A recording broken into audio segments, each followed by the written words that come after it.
జగన్మోహన్ రెడ్డి గారి press meet చూస్తే చిన్నపిల్లవాడి నుంచి పండు ముసలి దాకా అందరూ కూడా నవ్వుకునే పరిస్థితి ఉంది.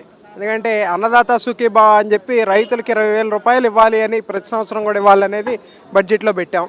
మరి అదేవిధంగా తల్లికి వందనం కార్యక్రమం ద్వారా ఎంతమంది పిల్లలు ఉంటే అంతమందికి తలా 15,000 రూపాయలు ఇవ్వాలనేది బడ్జెట్లో పెట్టాం.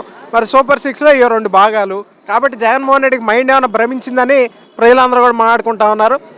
అసలు ఆ నాయకుడు అతను మాట్లాడేదానికి అతని పార్టీ చేసే విధానానికి ఏమాత్రం కూడా సంబంధం లేదని చెప్పి ప్రజలు ఇప్పటికీ అసహించుకుంటా ఉన్నారని కూడా ఈ సందర్భంగా తెలియజేస్తా ఉన్నాం. అంటే ఏదైతే బడ్జెట్ కేటాయింపులో నా ప్రజలకు అన్యాయం జరిగింది కాబట్టి ఎట్లాంటి వ్యక్తిని ముఖ్యమంత్రిగా కొనసాగించడం ధర్మమేనా అని చెప్పి అయితే ఆయన ఒక క్వశ్చన్ కూడా రైట్ చేయడం జరిగింది.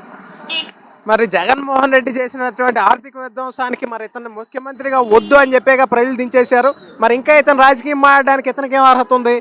ఇతను ఒక విద్యార్థులతో కూడినటువంటి ఒక సభలో నా వెంట్రుకు కూడా పీకలేరు అని చెప్పి విద్యార్థుల ముందు రాజకీయ ప్రసంగం చేశాడే.